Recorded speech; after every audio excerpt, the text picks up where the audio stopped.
امام اعظم ابو حنیفہ کی جو کتاب ہے فقہ الاکبر، جی اس کی شرح کس نے لکھی ہے؟ معروف ترین ملا علی قاری رحمۃ اللہ، وہ سامنے پڑی ہے،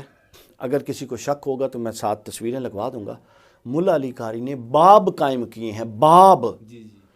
کہ صحابہ کرام میں اس بات پر، اور ہمیشہ سے اس بات پر اہل علم کے ہاں بحث چلتی رہی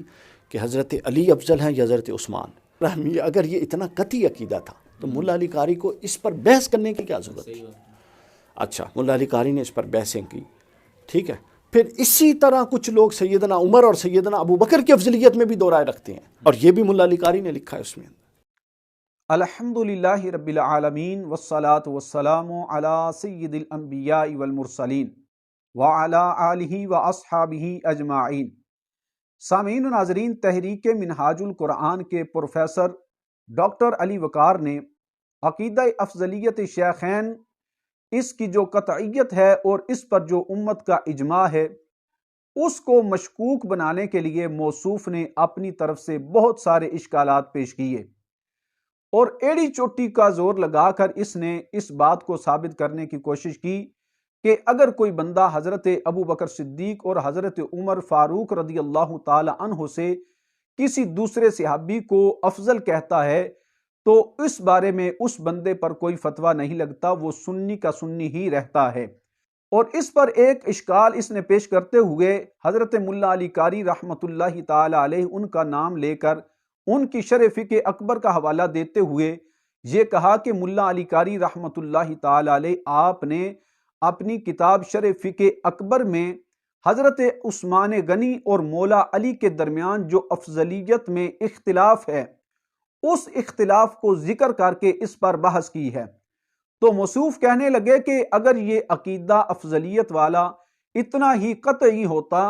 تو ملا علی قاری رحمۃ اللہ تعالی علیہ اس پر اختلاف نہ کرتے اور اس اختلاف کو ذکر کر کے اس پر بحث نہ کرتے۔ اور پھر آگے ملا علی قاری رحمۃ اللہ تعالی علیہ پر بہت بڑا بہتان لگایا، اور ملا علی قاری پر الزام لگاتے ہوئے اپنی طرف سے یہ کہا کہ جیسے حضرت عثمان اور مولا علی کی افضلیت میں اختلاف ہے، کہتا ہے ملا علی قاری نے لکھا ہے اسی شرح فقہ اکبر میں، ایسے ہی حضرت ابو بکر صدیق اور حضرت عمر کی افضلیت میں اختلاف ہے۔ تو اس اعتبار سے میں آپ کے سامنے ملا علی قاری رحمہ اللہ آپ کی شرح فقہ اکبر سے چند حوالہ جات پیش کروں گا، جس کو سن کر آپ کے سامنے دودھ کا دودھ اور پانی کا پانی ہو جائے گا، اور جو موصوف نے اپنی طرف سے ملا علی قاری پر الزام لگایا اس کا پردہ بھی چاک ہو جائے گا کہ ملا علی قاری رحمۃ اللہ تعالی علیہ کا نام لے کر کتنا بڑا دھوکہ کیا گیا عوام کے ساتھ، اور کتنا بڑا الزام ملا علی قاری رحمۃ اللہ تعالی علیہ ان کی ذات پر لگایا۔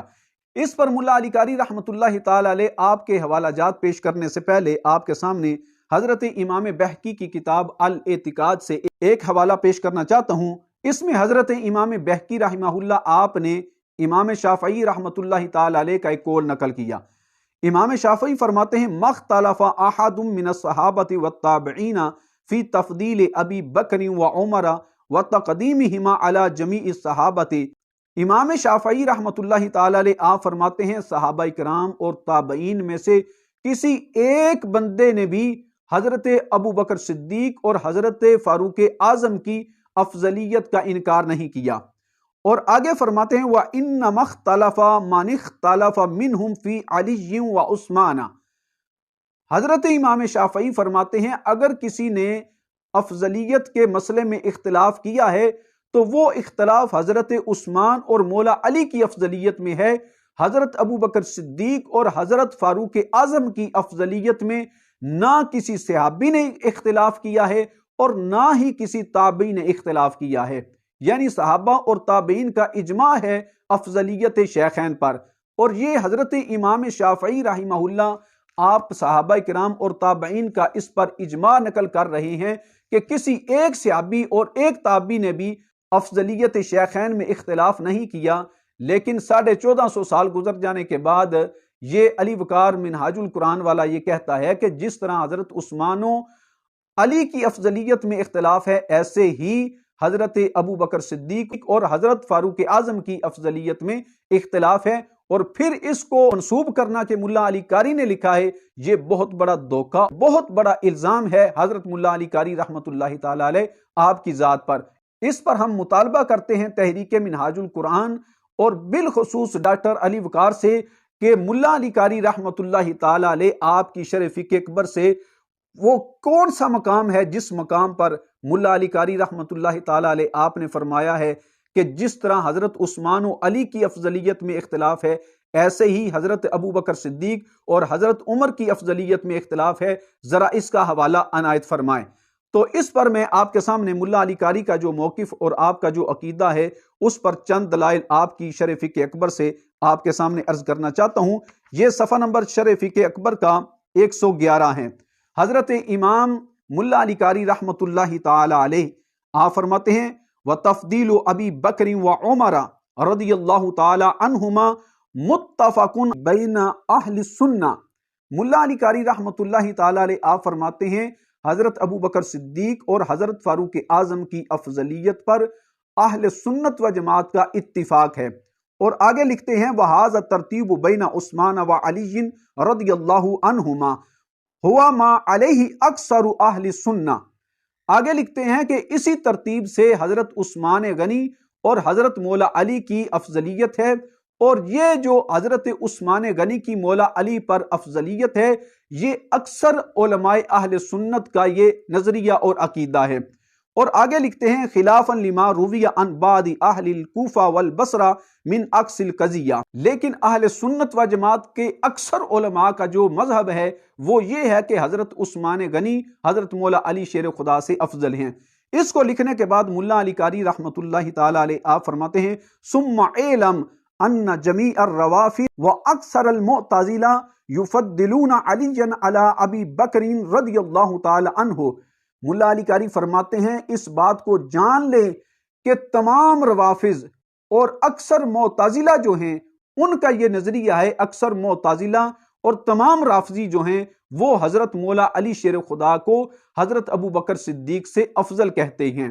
تو یہ کن کا نظریہ ہے؟ یہ معتزلہ اور روافض کا نظریہ ہے حضرت مولا علی شیر خدا کو حضرت ابو بکر صدیق سے افضل کہنا۔ اور اہل سنت و جماعت کا مذہب کیا ہے کہ اہل سنت و جماعت کا اس بات پر اتفاق ہے کہ افضل البشر بعد از انبیاء حضرت ابو بکر صدیق ہیں، ان کے بعد حضرت فاروق اعظم کا نمبر ہے۔ اہل سنت و جماعت کا اس بات پر اتفاق ہے۔ تو ملا علی قاری رحمۃ اللہ تعالی علیہ آپ نے جس نوعیت کی حضرت عثمان اور مولا علی کے درمیان افضلیت کا اختلاف ہے اس کو بھی ذکر کیا، اور حضرت ابو بکر و عمر رضی اللہ تعالی عنہما کی افضلیت جو ہے، جو اہل سنت و جماعت کا ایک اتفاقی مسئلہ ہے، اس کو ملا علی قاری رحمہ اللہ آپ نے اس مقام پر ذکر کیا۔ اور اس کے آگے صفحہ نمبر 112 پر ملا علی قاری رحمۃ اللہ تعالی علیہ آپ فرماتے ہیں وَلَا يَخْفَى أَنَّ تَقْدِيمَ عَلِيٍّ رَضِيَ اللَّهُ عَنْهُ عَلَى الشَّيْخَيْنِ مُخَالِفُ لِمَذْهَبِ أَهْلِ السُّنَّةِ وَالْجَمَاعَةِ۔ ملا علی قاری فرماتے ہیں اس میں کوئی اخفاء نہیں ہے، یہ بات بالکل واضح ہے کہ مولا علی شیر خدا کو شیخین سے افضل کہنا، ان پر مولا علی شیر خدا کو مقدم کرنا، فرماتے ہیں یہ اہل سنت و جماعت کے مذہب کی مخالفت ہے۔ اور پھر ملا علی قاری رحمۃ اللہ تعالی علیہ اسی صفحہ پر فرماتے ہیں ان تفضیل ابی بکر رضی اللہ عنہ قطعی، فرماتے ہیں کہ حضرت ابو بکر صدیق رضی اللہ تعالی عنہ آپ کی افضلیت یہ قطعی ہے، حیث امرہ رسول اللہ صلی اللہ علیہ وسلم بالامامت علی طریق النیابت، کہ اللہ کے رسول صلی اللہ علیہ وسلم نے اپنے نائب کے طور پر حضرت ابو بکر صدیق کو اپنے مصلی پر امامت کے لیے کھڑا کیا۔ اور آگے فرماتے ہیں ان المعلوم من الدین ان الاولی بالامامت افضل،